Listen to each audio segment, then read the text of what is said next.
fucking goal. You're a bunch of absolute cretins. That fucking goalkeeper. You may as well have the Statue of Liberty in goal. Absolute idiot.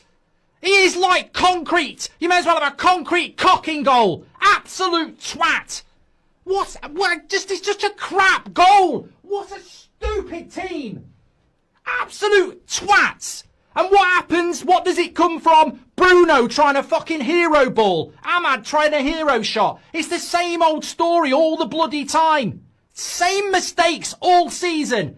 Can't play patiently. Can't play as a team. Let's try and do the hero ball. And then lo and behold, a mistake happens at the fucking back. I mean, look at him.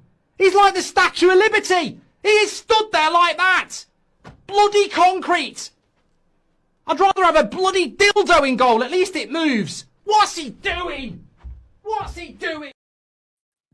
I promise you, that's enough of it now. I'd rather have a bloody dildo and go. At least it moves. At least it moves. Or a concrete cock, he said. A concrete cock. Jesus Christ, man. Firstly, apologies.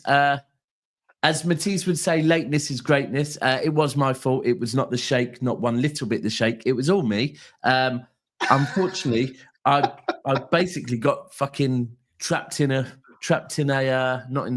closet, thank God, trapped in a car park. I lost my token and they wouldn't answer the phone to let me out. But I am here. Apologies. I will try and get better with my timekeeping, I promise you. But thank you to everyone for being patient. Shake, been 2 weeks. And in that 2 weeks, fucking hell, we have gone from 2 weeks ago. We thought we were absolutely nailed on for Champions League football and winning an FA Cup. We thought we were getting verts. 2 weeks later, we've not got the FA Cup. We haven't got verts, but now we probably are in a bit of a better place with the Champions League again, right? Mm-hmm. So it's kind of like, welcome to 2 weeks in the life of being a Man City fan this season. A lot of up and down, you know, and I think we talk about hindsight a lot. I feel like we've touched on that a couple of times in the previous episodes, and it's really easy to get lost in what do people call it? Recency bias, I guess. We lose or we drop points or it's a bad performance, and obviously losing in the FA Cup final, it hurts, but that's the life of being a sports fan, isn't it? It's you got to enjoy the ups and downs. This is the thing. Like a lot of people, when we're good, it's easy to say I'm the biggest fan. You know, I'm the biggest Manchester City supporter in the world. CTID, City till I die. And then, when the team doesn't win the FA Cup final, which obviously sucks. I'm not saying it doesn't suck. But then they become even louder and they become the biggest critic. And with all due respect, I feel like that's kind of corny. It's like, well, I've seen your tweets and I think you're spot on with them. You really are. It's and what you just said there about being a sports fan, and it's a good reminder for all of us. Trust me, this season I've taken things for granted at times this season, and I've had Everton fans on the train putting me in my place. And when I'm saying we've had a shit season, I've gone, really? You don't look that young. Have you really had a shit season? I'm like, do you know what? You're right. But I did say, look, I do understand. One thing I would say is our expectations have got higher. Our standards have got higher. So I'm not one of these that's, it's fine if we go back to being shit again. Because, look, I'll still be here, but I don't want that. Our standards have changed now. So how did you take... Let's start with... I don't want to go too far back and talk Southampton because that is what it is. But yeah, how did you feel about the FA Cup? In hindsight, I was as emotional as anyone. I felt like I honestly didn't think we played that bad. I think the biggest differences for me is the game was all about whether City could break down Crystal Palace's defensive structure, create enough chances. And to be fair, we did. We created a bunch of chances. The only problem is we didn't finish them, and when Eze got his chance, he took it. Yeah. Facts. And then when you look at how the Palace fans are celebrating, and so once the emotions kind of subside and you see how happy they are and how much it means to them, as a human being, it's kind of like, that's pretty cool. You know, I agree with you on the Palace side of things. I said it very weird last night, right? Because I wanted Man United to lose last night more than anything, right? But I'm not going to lie. I'm not the biggest of fans of Tottenham. I find some of Tottenham's fans. I find that ever since City have become good, Tottenham fans have become really bitter with us. So when United won last night, I turned the TV off straight away because I was like, great. Sorry, when United lost last night, I turned the TV off because I was like, I'm very happy United did not win. However, I still don't want to see Tottenham celebrate a trophy. Whereas with Palace, it was a bit more like once I was pissed. Do you know what? I was pissed off with us about the Palace game, right? Yeah. And I was frustrated with where we are. Yeah. But even during that period, I didn't have any sort of hate towards Palace off the back of it. It was like, do you know what? Because even being there, I wasn't going to go, but I ended up waking up on the morning of it. My mate told me he's got a spare and he was on the way down. So I was like, yeah, I'm going to get the train down. So I went. And even the two sets of fans, you know, on the underground and whatever, I was like to them, are you nervous? And they were like, yeah, I'm absolutely bricking. I was like, that's how I was Champions League final. And just, everything was good with them. But whereas, I kind of agree. I don't think we were that bad against Palace. We weren't. We just weren't the City I'm used to.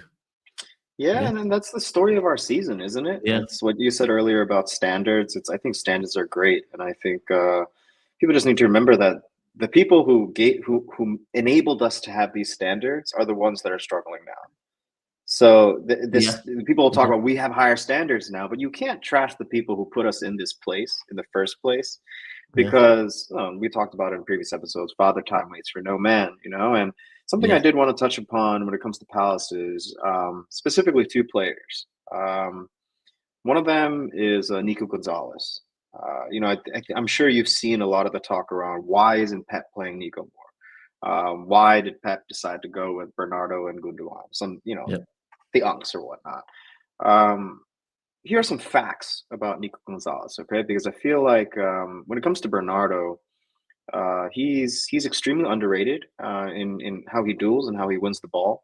He may be small, but the tenacity he plays with is so underrated, and it's something that Pep values clearly above most other qualities. So in the Crystal Palace game specifically, there were very few instances for holding midfielder to make defensive actions and need the qualities that Nico brings to the table. Yeah. Simple passes around the Palace press. Otherwise being a player that kind of can arrive in the box. But when it comes to Nico, since he's arrived, he's started 10 out of 19 games. He's less than 100 minutes behind Nathan Ake and Jack Grealish. And the idea that he hasn't played minutes is kind of nonsense. And it's even more nonsense, the idea that he was a panic buy, because the game called for something else. And the game plan should have worked. It's just the execution on the other end, once you created those chances, wasn't there. And then moving on from that, another player that I kind of wanted to big up a little bit is Jeremy Doku. Okay. I feel like Jeremy Doku gets a lot of stick unfairly, but specifically in the Palace game, he had the most shots, second most key passes, most dribbles by a Manchester City player. If we're talking about creating chances, not finishing them, and not being able to score, that's not his fault. Yeah. So I feel like these complaints about players that either aren't getting game time or are playing and it isn't leading to, a win. A lot of times you got to zoom out a little bit and see that they're doing their job, but the players around them, if they don't do their job, if Marmoush misses a penalty, how do you place the blame on someone like Doku? It just doesn't really make sense. I think Doku was definitely one of our better players in the game, 100%. It seems to be a thing this season that we just constantly we're trying to blame people. And I guess it's the way that Twitter says, you have people that, Do you know what? The world is not black and white. If the world was black and white, the world would be a damn sight easier place to live in, but it isn't. And it's like, if I was to now come out and defend Doku, then that would, I mean, it's not as bad now, but remember when it used to be you were either a Doku fan or a Grealish fan. You couldn't be a fan of both. It was literally not possible to actually understand what both players might bring. And that's ultimately where I am. I mean, I'll be honest with you. I've said this recently. I think Doku's had me personally, I think Doku's had a better season than Savinho. I think Doku's been up there as actually when he's played as one of our better players this season. And I think the bottom line with both of them is that they can do more. They should do more. Right? They should. Every City fan can agree with that. But it makes no sense to me that like you can criticize these guys for not having a really good output at age 22, Savinho being age 20 in his first season at City. Yeah. If they were like 25, 26, 27, okay, I get it. You know, I get the criticism. I get it now. But if you look at Vinicius, if you look at Dembele, you look at Rodrigo, these players that fans are clamoring over, they had very, very similar numbers to Doku. And Savinho. And Savinho actually, in his one season at Girona, Vinny took a while to get he took a while. People were saying he was a bust for 2 or 3 seasons. And when you look at Savinho in his one season at Girona, he outperformed Rodrigo's best league season. Yeah, as a 19, 20-year-old. So do you think there's anything to that, to Savio, I think, pretty much spending most of his time at Girona playing on the left, whereas we're playing him on the right? And that being a bit of a... I just think he has a case of the jitters, if I'm being completely honest. Yeah. Like he gets himself in such good positions, and I'm frustrated too that just pull the fucking trigger, you know? But I also think that, I think we've talked about how I don't necessarily think that Pep ruins players, but I think that he puts a lot of knowledge into their brains, and they need a little time to be able to process that quickly, real time.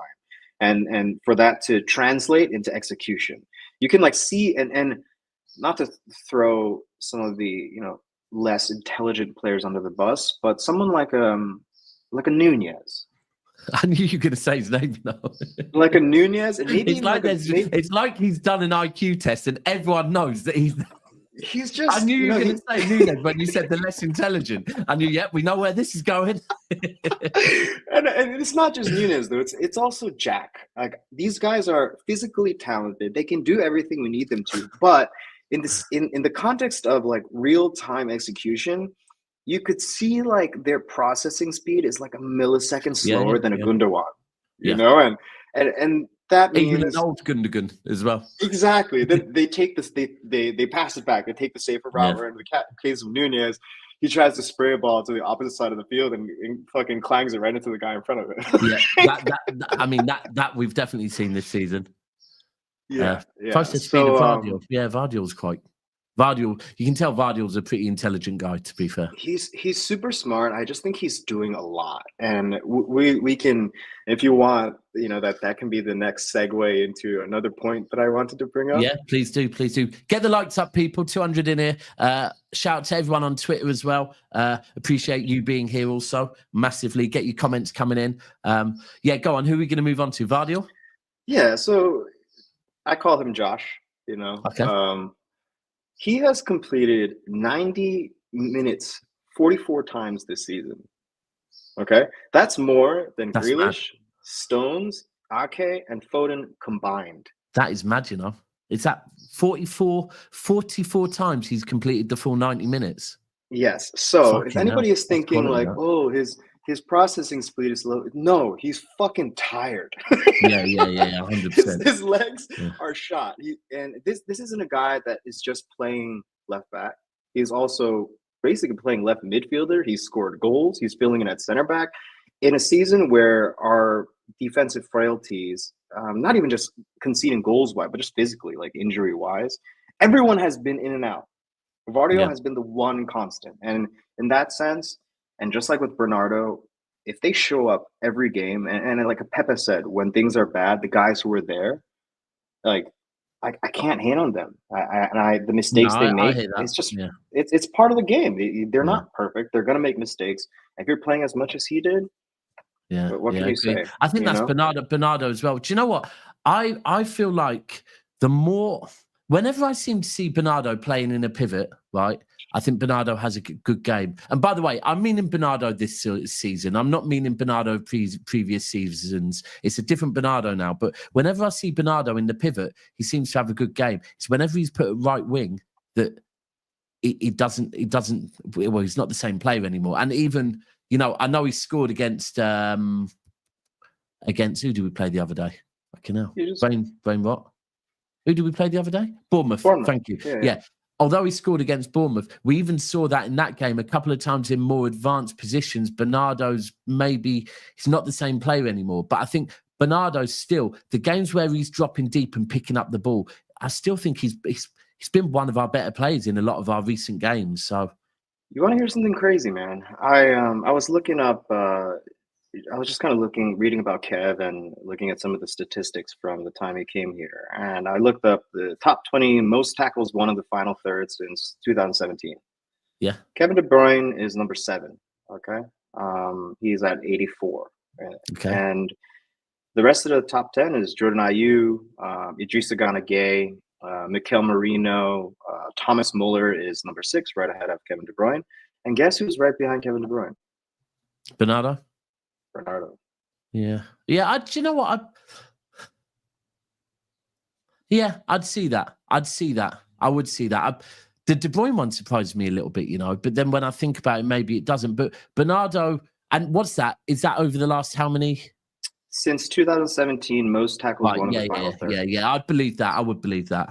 So if you're talking about, especially in recent seasons, you know, some people will criticize Haaland for not pressing hard or whatnot. That's not necessarily his job. He doesn't need to lead the press, but it helps when you have it helps when you have a Bernardo. You know, he's like a little hornet buzzing around everywhere and nipping at people's heels and just winning the ball in the final third back. I would be curious to see how many like second assists he's gotten. But he's just, you know, I don't think Bernardo's level has dropped off as much as people say it has. I think he has a role to play, at least in the next season. I think he's one of those guys that is going to see his contract out instead of being sold. Bernardo, do you think? Yeah. Right. Yeah. See, this is an interesting one. There was a comment earlier on, and I guess that's where, right, if we bring in Morgan Gibbs-White and we bring in Reijnders, which, by the way, the news today's come out that Reijnders is now in advanced talks with City. Apparently, AC Milan, they're not getting Champions League football. They need to sell. Well, City want him and he wants City. So it looks like that deal, I'm going to touch my table. It's made of wood a lot because I thought that Wirtz was going to be done and it wasn't. But it looks like Reijnders is going to get done on Morgan Gibbs-White. There's a good chance we get that done. Morgan Gibbs-White, Reijnders. If Bernardo stays, is that going to limit how quickly they are transitioned into the team, do you think? I don't think so. I mean, if it all depends on who leaves, and I honestly think that enough people will leave where we're going to need the rotation anyway. I mean, there was a point when our midfield room was, 6-7 world-class midfielders strong, True. and I, more so than wingers or defenders or anything, I would like to see our midfield room get back to that level. Yeah, I would agree with you on that. I have a feeling the wingers thing is not going to be it's going to be Pep's plan C next season, not even his plan A or B. I think that's a little scary, isn't it? I honestly, hold tight, Martin from Mancunian Way. He said it, and the more I think about it, the more I look at how we play when we play with fullbacks that actually get forward. I think it suits Pep more than wingers. And to I hate to say it, I don't want to knock our wingers and say our wingers are not shit wingers, but to play with out and out touchline hugging wingers, you've got to have damn good wingers for what we want to achieve. By the way, let's be clear, we want to achieve things that most other teams don't aim to achieve. I think for us to achieve that, we'd have to be going out and getting I don't know. I'm going to say wingers that maybe aren't even existent in the world at the moment. Mahrez is older and Sane's older, and Sane maybe's never hit the heights that we expected him to hit even. What do you think of Rodrigo quickly? Because I know everyone's saying Rodrigo's free. I think Arsenal are being heavily linked with him. Would you have him at City? This is a tough question. I really like Rodrigo. I think he has the ability to elevate his game in big games. Yeah. But he's a strange one. I feel like from a transfer standpoint, I don't like the idea of giving Madrid 80 million, $100 million or pounds, and then they just use that to sign whoever the fuck they want. And it's not like they have any trouble getting anyone they want. No, they'll get whoever they want. Yeah. Literally. Yeah, and realistically, they are our rivals on the European stage. You know, maybe not this season, but in general. I've never thought of it like that. You know, I've genuinely never thought of it like that. No, but we are. We should think of it like that. Yeah, if Leverkusen look at Bayern as a rival domestically, then the levels we want to be at. Yeah. And then also, like if we spent, I don't remember what the fee was for Marmoush. Rodrigo's original position is left wing. Yeah. And the whole reason why he's not playing so much at Madrid is because Vinicius is in the left wing and they have the striker position filled, you know.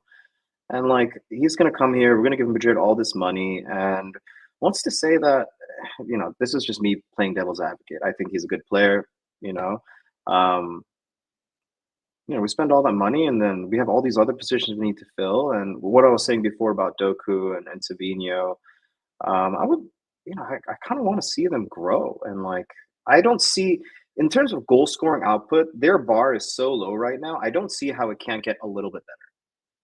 Yeah. If the team is a little bit better, you know. So that 70, 80 million that we got to pay for, you know, any other player, whether it's Livramento or whether it's Reijnders or whether it's Morgan Gibbs-White, there's so many players. We also need a goalkeeper potentially, you know. Possibly. It's a lot. Yeah. And I just actually I've seen that. It's a luxury. You've seen that with Costa. Apparently something came out yesterday that Costa signed a new contract. He's staying.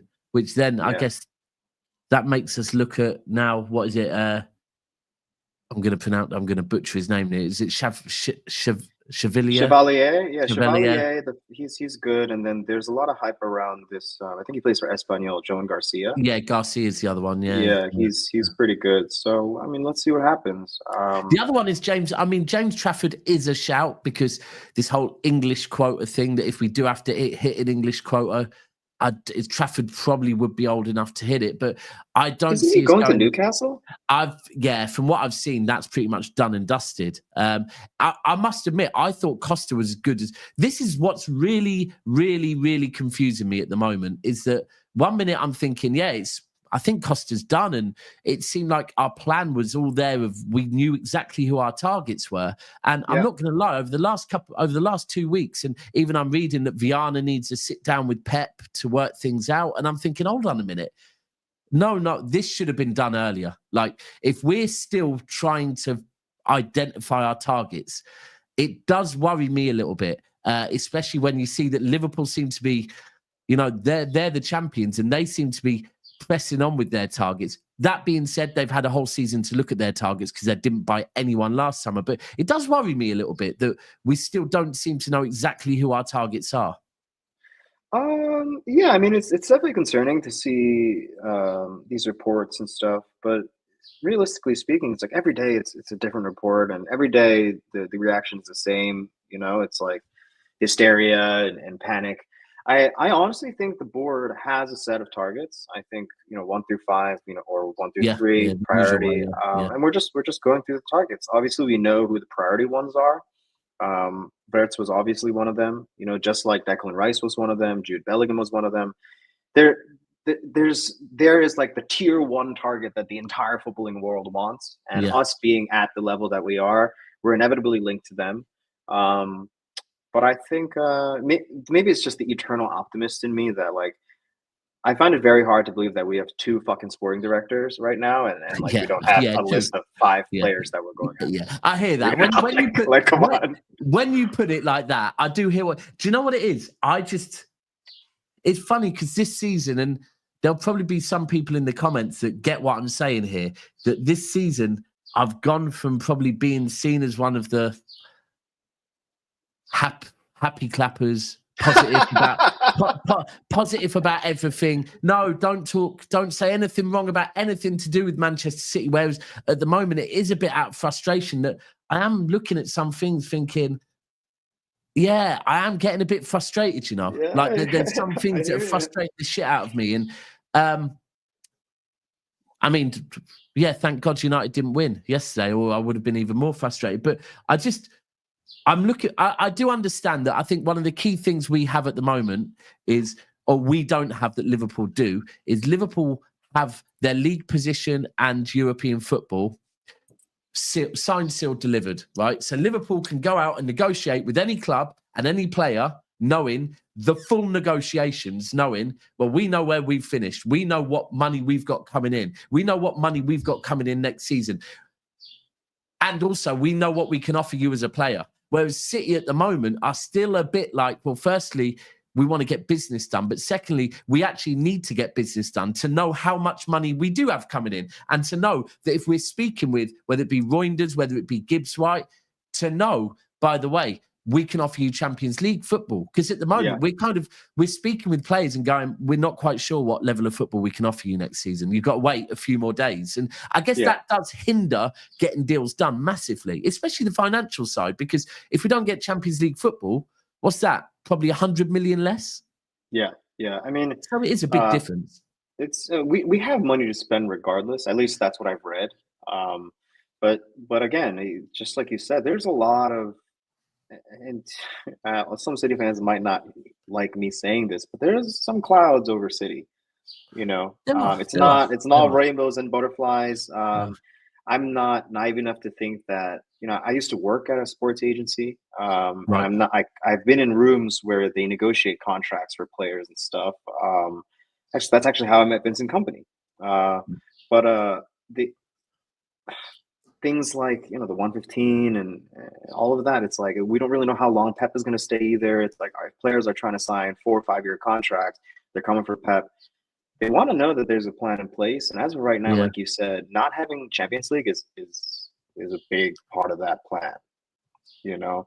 So, but I do think that the board has targets in place. I just think that it's harder to maybe get them to commit up front, like you said, without knowing. Yeah, without knowing what they've got. No, that's very realistic, you know. I don't think any of us would commit to a 5-year job opportunity if we didn't know where it was. No. You know? And the other thing is that even when you're looking at things, we don't know. We don't know the amount of money we're going to get in. We also don't know. This is another difficult one. Is, you know, we've got so many players that are on quite big wages, whether it be Jack Grealish, whether it be John Stones. Even the likes of Bernardo, the likes of Akanji, the likes of McAtee. I know he's on less money, but there's so many players that I guess the club aren't 100% on their future either. So there is a lot of moving parts in this, and I'm still frustrated. But you are right. We have to understand there's a lot more moving parts at Manchester City right now than there is at Liverpool. Liverpool doesn't really have any moving parts. Everyone knows what's going on. So, yeah, I hear what you're saying. Sorry, what's that nipping you're saying? Daps. Although criticised, unlike other standards people in the fan base who want club just to get UCL football, that's it. Nah, Bo, I see a bigger picture than UCL football. Do you know what it is that, for me, and this is why probably I'm so frustrated this season, or so nervous. I won't even say frustrated, it's nervous, is that I don't ever want the club's standards to drop, because I've been there, right? I've been there. I've said it before. I never dreamed of winning a trophy, right? And I've tasted it. I used this analogy the other day. I've been blind and I was given sight. Right. Boom. Now I have sight. I don't want to lose it. I don't want to go back to not being able to see no more, because I know how it felt. And sometimes it was easier because you haven't got these standards that need to be met. But what's that? Why did you put a random AI generated face on Sheikh Mansour? Huh? Oh, they're talking about you.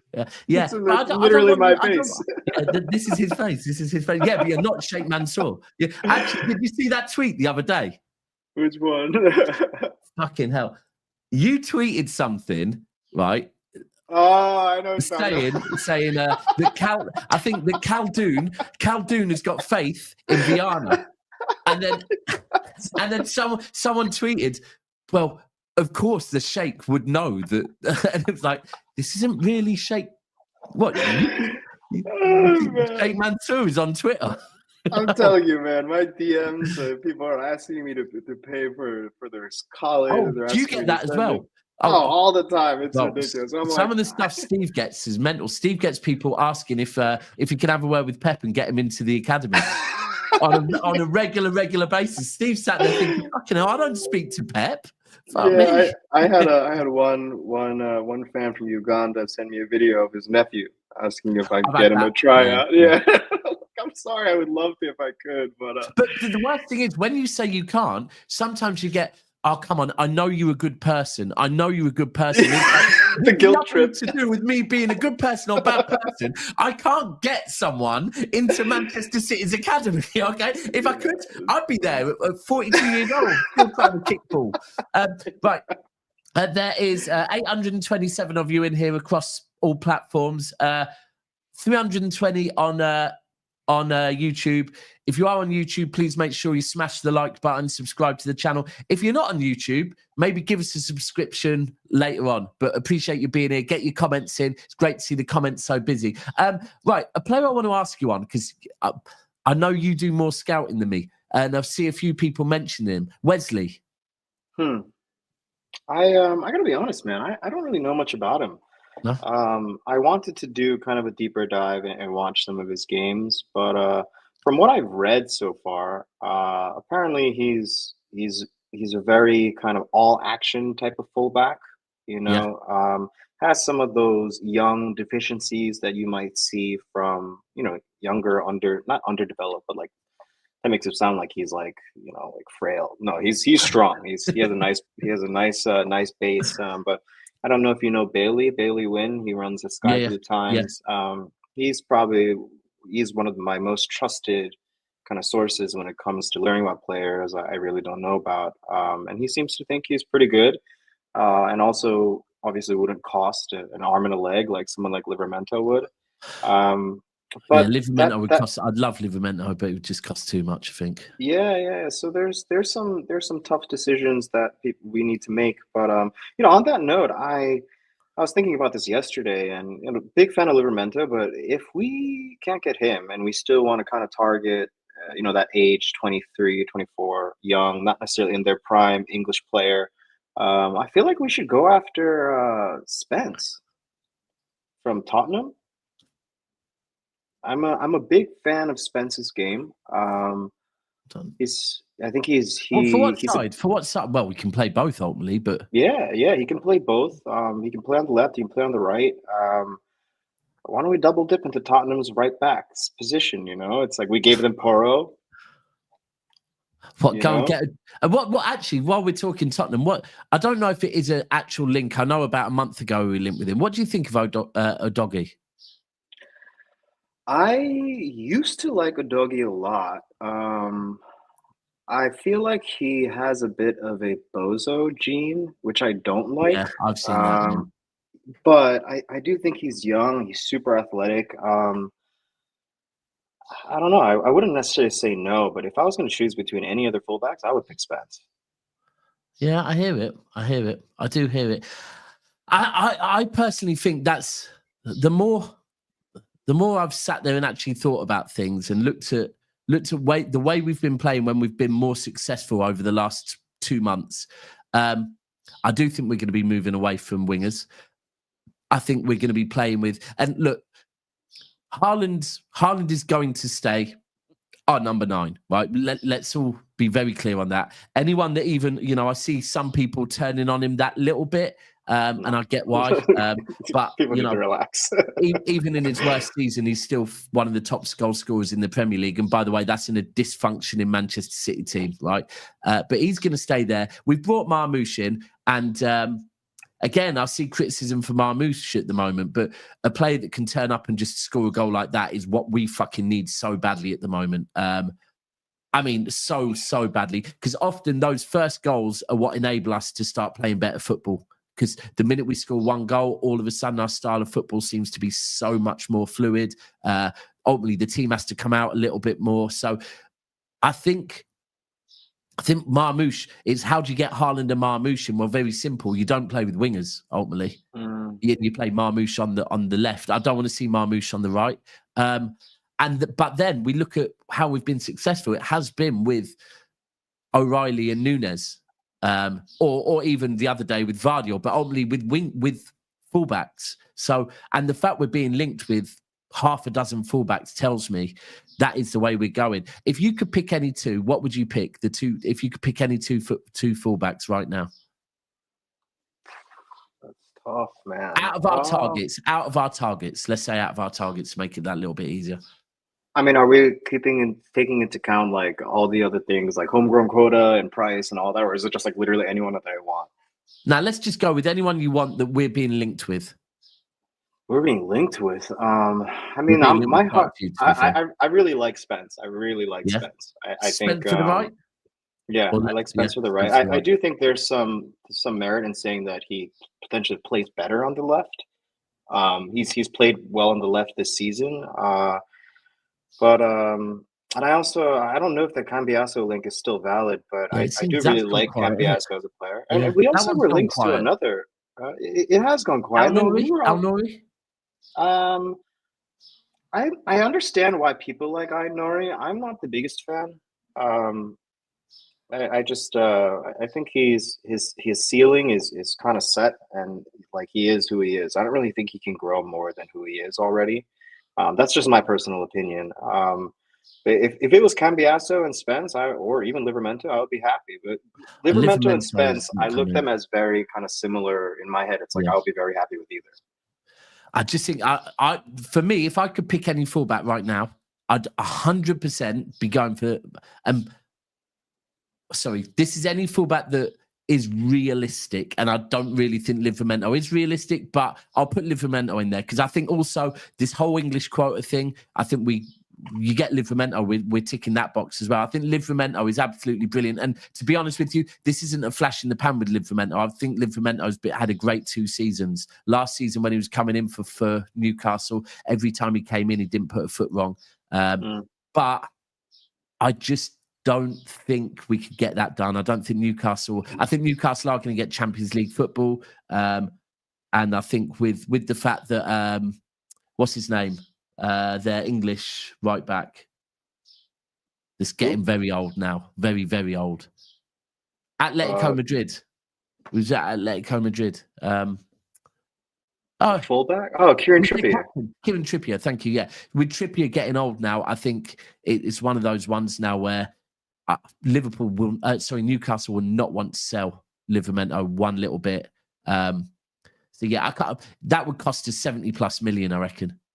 Yeah, with the fact he's English as well. But the Cambiasso one's interesting because that has gone quiet. It has gone very quiet. Now, that can mean one of two things. It can mean we're looking elsewhere, or it could alternatively, it could mean Manchester City know all of the numbers, right? Know exactly what it's going to take, have a kind of agreement in principle with him, and are just going, all right, cool. We'll see you when the season's over. And in the meantime, let's have a look at some other players just to see what's out there. And then, once the season's done, we make our move. But I would like, do you think, so the season ends on Sunday, do you think we make moves very quickly afterwards? Would you expect to see some announcements within a week? I hope so. I mean, we have that kind of, amended before Club World Cup transfer window. I forgot how exactly that works. I think someone like Reijnders Gibbs-White and Reijnders, I think it's advanced enough where we get maybe one of them before. Yeah. Um, Yeah. I would like to see that very much, but more so than incomings, I feel like we need to know who's leaving. Yeah, we do. You know, That's because in right. previous summer windows, we've run into a situation where players didn't leave, and we kind of just like, Yeah. it's like, and I think one thing that we all can agree on is last summer, it seemed like we weren't going to sign anyone for a little bit. Then reports started leaking that Pep was happy with the squad, nobody left, and we don't want to run into that situation again. No. We Definitely not. Do you know what? And they don't want that to happen as well. They don't. It is interesting because I can see a world right now where we buy 5 players. And by the way, I can see. I'm pretty confident we get 5 players at this point. And by the way, when I say 5 players, I mean in 5 senior players. I think we get at very least 1 goalkeeper, a left back, a right back, and 2 midfielders. I don't think it's realistic we get, and then we might have to get a reserve keeper, maybe. But maybe that would be our 6th player. But I can't think that we're going to be going for. I can't see a world where we go for another forward player, whether that be a 10, whether that be a winger. I think for us to be going for 7 signings in the window in this day and age, it is a lot. I just can't, even more so with the amount of time we have. Now, to be fair, while we're at the Club World Cup, I'm sure the sporting directors will still be doing business elsewhere because it won't stop for them. But I just think getting any more than that, and it is real. Would you say we're going to need to get 2 goalkeepers? I think Ortega is as good as gone, to be honest. Yeah. I think Ederson, it's a little up in the air, but again, going back to what we were saying about depends on who leaves, I can definitely see us going for 2. Yeah. I'd love a world where Ederson stays, by the way. I just can't see it. Yeah, I mean, I thought he was going to leave last summer, and I think maybe it kind of just didn't pan out towards the end. But I would be very, very, very surprised if he was here next season. Yeah. Look, Pier 28, I see you on that, and I'd love it, but I don't see it happening. I really would love it. I think for the price, it's one that I would certainly entertain. Look, Cherky's been heavily linked with Man United. It's quite interesting to see if Cherky would even want to go Man United now. Now they don't have Champions League football. That could change quite a lot for him. But I think Liverpool might end up pulling out of Wirtz at the last minute and going in for Cherky. I could see Cherky ending up at Liverpool. I can see that too. I just can't see. I can't see Liverpool going all the way through with this Wirtz deal. The amount it's going to cost, and where Liverpool are, I think Edwards and the Liverpool board. If Liverpool get 2 fullbacks over the line, as champions, they've kept Van Dijk, they've kept Salah. I think they would look at that Wirtz deal and go, do you know what? We don't need to do that. The amount it's going to cost, let's go and have a cheeky go on Cherky. But I would love us to get Cherky. I can't see it happening. What did you think of? Let's just move on quickly. What do you think of the Bournemouth game? Oh, I thought it was great, man. I really enjoyed that. As in performance-wise, because for me, I thought the performance was bang on. I thought the performance was a really good performance. I think we have to give some credit to the Unks. I think the Unks played well. And I think I wanted to point. I saved some other statistics that I've seen. So, the Unks, we love our Unks. We love, legends, icons, whatever the fuck you want to call them. They've been great for us, all of them. We're talking about Bernardo, we're talking about Gundogan, we're talking about KDB, and even Kovacic. He came, he won a title. I agree with Kovacic. I think Kovacic is up there over the last 2 seasons of one of our better players. He's done a great job. So, but for the sake of, Kovacic maybe isn't like hasn't been with us as long as the other guys. I was looking at a graph that Bailey posted, and the tackles and interceptions per 90 for De Bruyne, Bernardo, Rodri, and Gundogan since 2017. Okay, Rodri in the beginning kind of went down a little bit. In 2021, he peaked, and he's been at around 4.5 per 90. Okay, he is by far the linchpin on that side of the ball. If you look at the other guys, De Bruyne, you look at Bernardo, you look at Gundogan. De Bruyne, there's a clear downtrend. He was at about 2.5, close to 3, and now he's at about 1.5. Bernardo, I mean Gundogan, he also peaked in around 1920, and now it started to go down again. Bernardo, on the other hand, his tackles and interceptions per 90 this season is higher than it ever has been. So This his season, for output, real. his work rate and his output went up.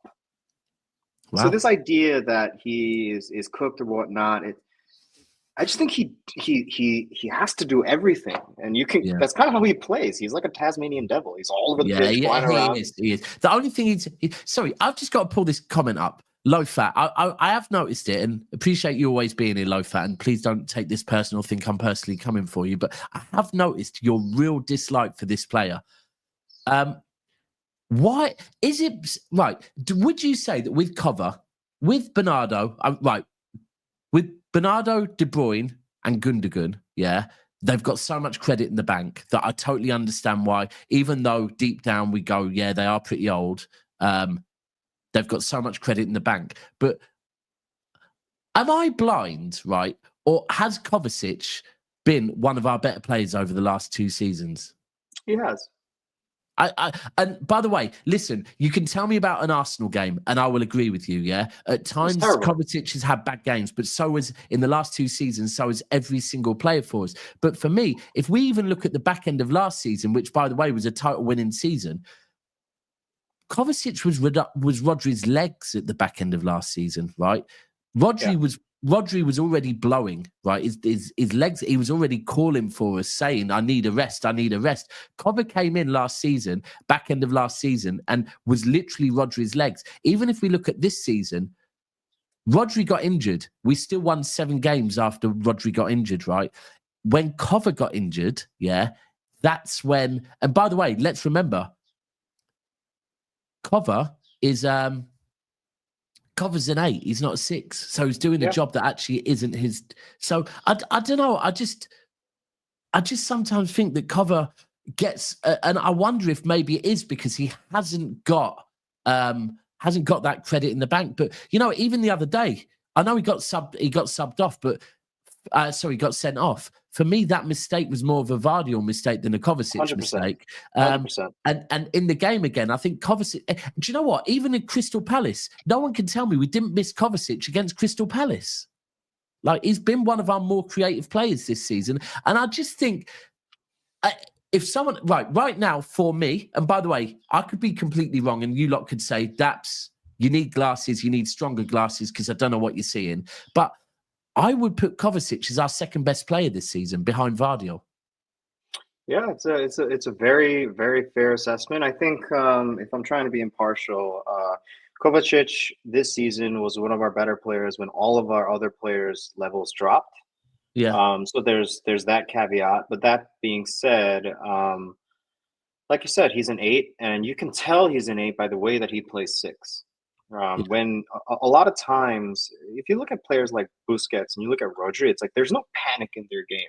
When they're under pressure, they just pivot and they turn. Well, it's like one touch, and that's it. I don't know if you saw it the other day, literally against Bournemouth, where he went. It was a goal kick to City, and he went and stood by Ederson and just goes, "Give me the ball." Yeah, and he literally took the ball, looked around, and thought, "Well, if you lot and a lot of players would think, right, I don't dare run this straight through the middle of the pitch." But he just said, "Cool, you lot ain't getting the ball off of me." And if you are, and it's true, if you're not gonna, if you are gonna get the ball off of me, you're probably gonna take me down, and we're gonna have a free kick anyway. But he just started running with the ball, and then actually played a beautiful ball through to Haaland as well. I don't know. I just feel like sometimes, and like I said, low fat. Maybe you've come around and said he's not that bad, and maybe it is that. But we have to remember, we often talk about players like. And say, you know, they've won a Champions League with. We have to remember, Kovacic was part of a Champions League winning team with Chelsea, right? And Real Madrid. And with Real Madrid. So when we talk about Kovacic not being a good player, I personally think Kovacic is. I think Kovacic is, and this is a mad one. I think last summer, our transfer window with Kovacic and Vardiol, all right, Nunes I get, but it wasn't as bad as people made out as well. No, it wasn't. We just had a really bad season. It is what it is, you know. It's like we said in the beginning of the episode, ups and downs. But going back to what you were saying, we were talking about Bournemouth, right? Another player that has gotten a lot of stick this season is Gundogan. Obviously, he's old. Yeah, You yeah, know, he played decent for Barcelona, but yeah, against Bournemouth, I thought he was fantastic. You know, and yeah, yeah, he played a role in all of our goals. Where he provided the yeah, assists, movement head of the ball to open up the space, and also he had the joint most ball recoveries in the entire match. yeah, So like yeah, telling me that he's old and whatever he is, whatever you say he is, chances are the most drastic takes that you see about how bad he is, it's a lie yeah, because the yeah, yeah. statistics prove elsewise. And everybody's entitled to their opinions, Yeah, but 100%, 100%. And but sometimes ball I don't do lie. see things wrong. I always say this as well.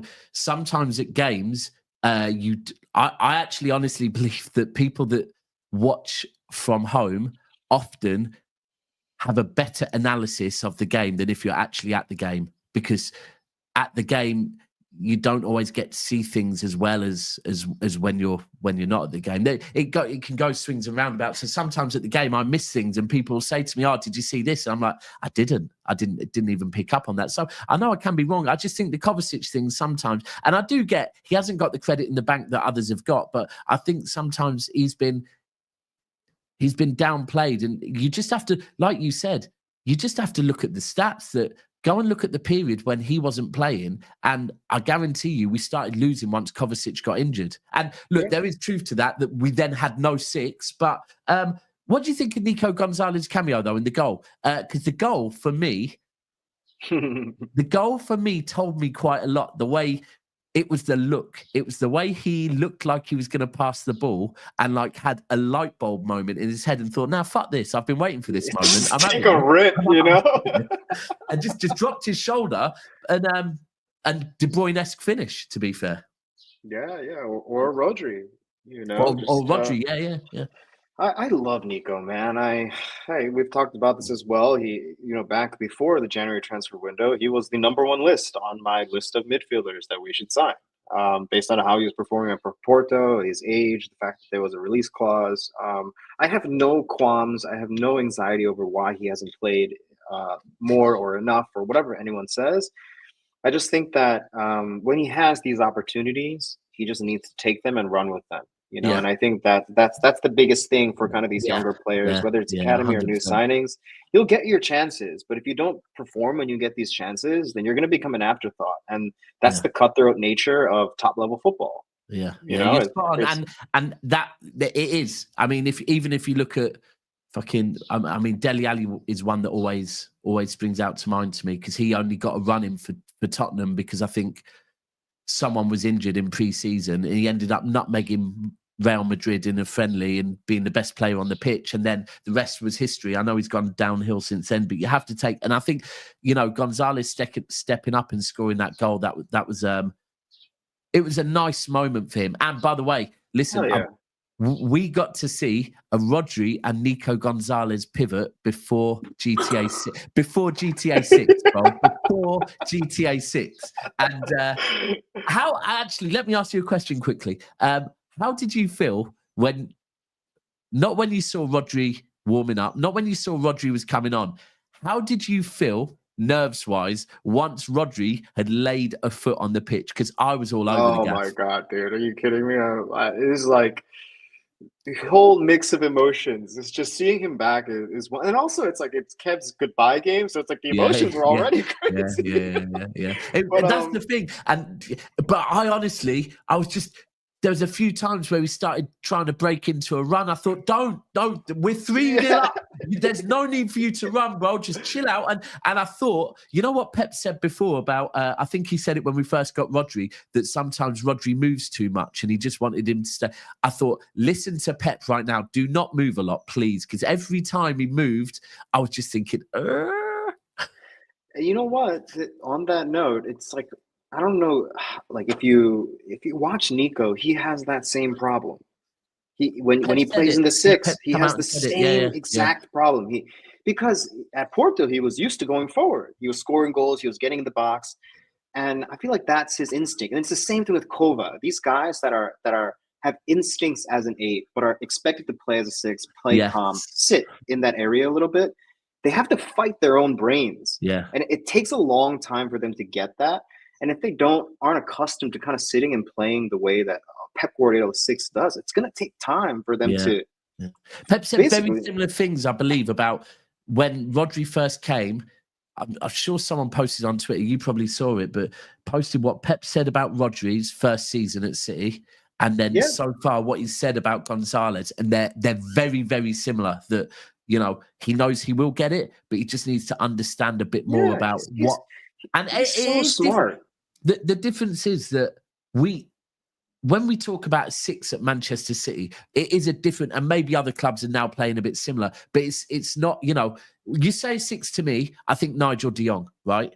You then probably could transition into a Fernandinho, but even then Fernandinho was a 6 that was fucking all action and could go forward. Whereas Rodri is different to both of them. He's very different to both of them. He's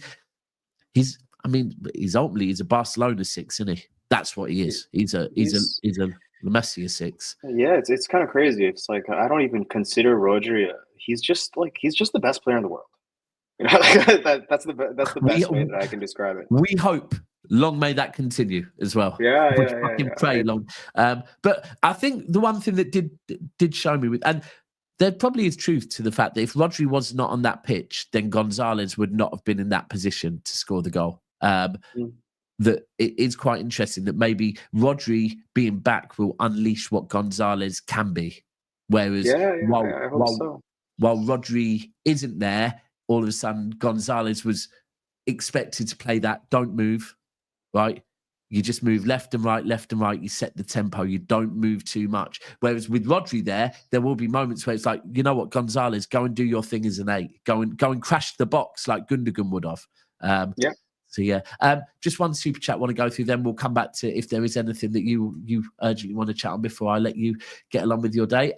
Professional idiot, the bot. So professional, the bot. Oh, it's not professional idiot no more. He's changed his name again. The Unks are still good, but Pep isn't backing them up to have the youngsters in the squad players. I've just butchered that. The Unks are still good, but Pep isn't backing them up to have the youngsters and squad players to do the work right. Yeah, I hear what you're saying. So he has to minimise the workload for our Unks. Yeah, Pep's biggest flaw is over-reliance. Yeah, you're spot on. I do think the fact that I said earlier on, Rodri's legs at the back end of last season was Kovacic, is a bit worrying because Kovacic is like 31 now, I think. So, you don't want your legs to be, for the older guys, to be a 31-year-old. So I do hear what you're saying.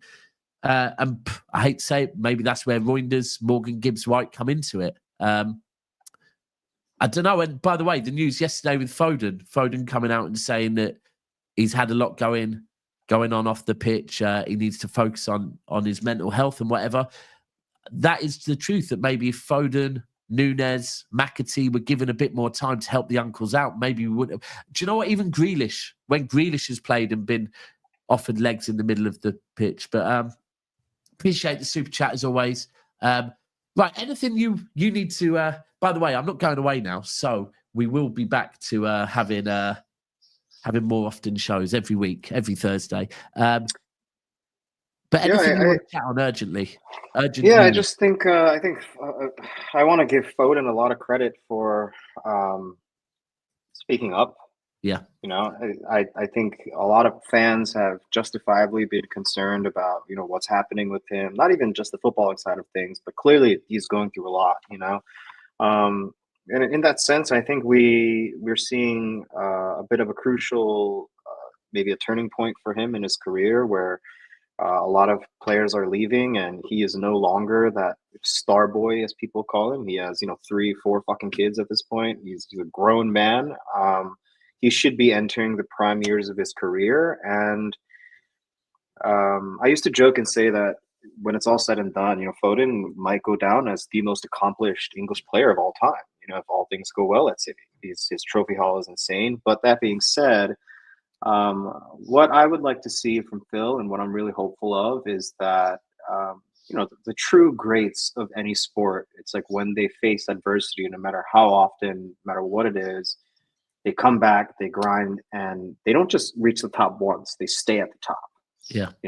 And for most athletes, just to reach that pinnacle and stay there for a sustained period of time, whether you want call it consistency, it's that's probably the hardest thing in sports, you know, to have a dynasty. And for Phil, this is probably the other than fighting against, you know, De Bruyne and Silva and getting promoted into the first team from the academy during the most competitive City period ever.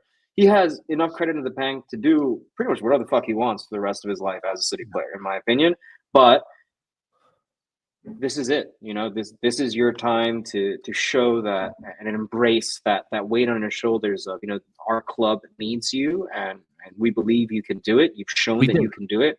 So, you know, I just hope that I hope that he gets the help he needs. I hope he takes some time off, and I'm really looking forward to seeing him back next season and hopefully taking that next leap up. You know, that's like the probably more than transfers, anything else. I want to see our guy thrive. I want to see our guy crush it. 1,000,000%. And do you know what? See this comment here. Foden has been shit and still our third best attacker for us.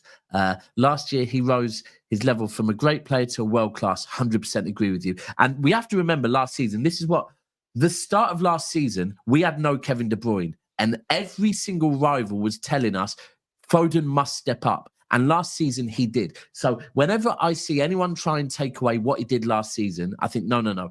Let's not judge this season and last season as the same thing. Last season, now, I'm just going to say one thing on the Phil Foden thing and the mental health. I'm glad that they've come out and said that. I would also read into it, people, that it does say he's had things happen off the field. Now, I'm not going to say we know what they are, right? Mm-hmm. I don't know what they are. And honestly, I've tried speaking with people that I know Phil Foden's family, right? And everyone's like, nah, I don't know. Everything's very quiet. But he has, like, something has happened off the pitch. So before we are too critical on him, we have to defend our boy, right? Because something has happened to cause this, right? You don't go from having and we've got to remember, by the way, this isn't someone that, you know, like, again, I mentioned Dele Alli earlier. He's someone that became very good very quickly, yeah? And by the way, I know people that played football with Dele Alli as a younger kid because I live near him, right? And he was not one of the best players as a kid, Dele Alli, okay? Yeah? Phil Foden has handled pressure his whole life, right? Yeah. He's been through every age of England's academy. He's captained England to a Youth World Cup, right? He's handled pressure. Something has happened. So before anyone criticizes him too much, think this guy's gone through something in life that we don't know about. And I'm with you. We just have to give him time. Someone just said, where's Dele Alli? Dele Alli is currently at Como, I believe. Playing under Fabregas. But yeah, listen, we have to stick with Foden. And the truth is, if Foden gets back to his best, then Rodri back and Foden back, we challenge next season, right? As simple as that. Those two players back. And there is even some truth that maybe, you know, you look at the speed. Rodri used to get that ball into Foden last season. No players has ever been getting it into Foden that quickly this season. And it's very quick to drop off. But we just need to support him, man, and hope he comes back. I'm glad it's the summer and he will now have some time off to chill out. And let's hope he comes back at the back end, at the start of next season. Anything else you want to chat on before I let you get on with your day? How's little man? Give everyone the update. He's good, man. He's 32 weeks. Doctor said he should be able to come home around 35 weeks. Eating about a little over 4 pounds now, you know, so he's getting there. You know, he's going to fit into his City onesie by the time he comes home. Yeah, lovely. Love that. And listen, hopefully he'll be home in time to see the start of the Club World Cup. Yeah, that would be awesome. I'll have to keep the volume down. Well, to be fair, the good thing is it'll be at a time that he'll be able to watch it because it's over there, right? I know different states, different, but I always remember my daughter's first game my daughter ever, I made her stay up to watch, and she was 2 months old, was the it was the Carabao Cup final where we beat Liverpool on penalties in 2016. Wow, right? Okay. And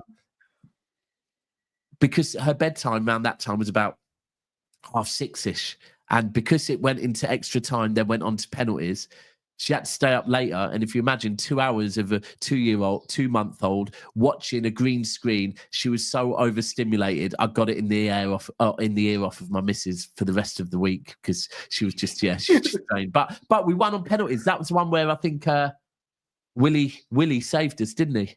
Caballero. Yeah, let's go. You baby. pronounce that so much better than me. Fucking hell.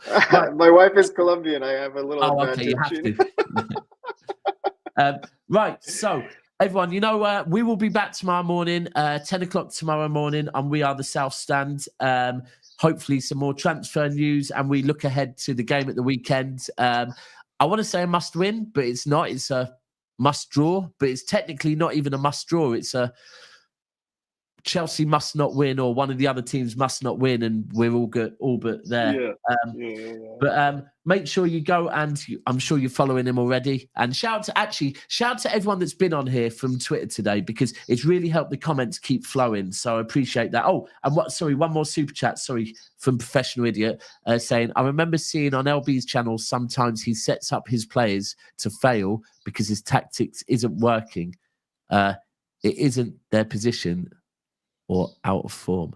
Hold on. I don't know about all that. I remember saying on LB's you said that sometimes bro, you know what? This whole setting up for players to fail, I've never expected that of Pep. I do think some managers, I think Mourinho used to do it when he first arrived at clubs. I honestly think Mourinho used to do that. But I don't know. Some of these managers are serial winners, so I don't know if they really want to lose. But I hear what you're saying. I think that will be very interesting for us. Whether we talk about pre-season or we talk about the start of next season, it will be interesting to see how different we play once we get the right resources in, and if Pep is ready to change his system. I think that's something we'll have a massive eye on. But anyway, Sheikh, thank you for joining me. Thank you to everyone for joining us. Everywhere else. Anything else you need to plug? No, I appreciate you all for joining. See you next week. See you next week. Well, see you tomorrow, people. And I am going to leave you with the one and only Saeed. We are now the bottle jobs. We've taken over from them lot over there. They've given us that title now. We are the bottle jobs. Sickening. A long way home now. All these Tottenham fans are going to come out now, start celebrating. They've got Champions League to look forward to. What have we got? What have we got to look forward to, bro? Tactics today, I don't know. Too many players went missing today. Too many. You can't afford that. Too many players said, you know what? I'm just not turning up today. Big wages. Big money. And you let Tottenham win it. Tottenham. I come back from this. I don't think I can come back from this. I don't think I'll ever be myself again, bro. I'm telling you now, something inside of me died today, bro. We were top dogs. They were known as nobodies. Pretenders. And yet today, they're in the Champions League. And we could be 17th.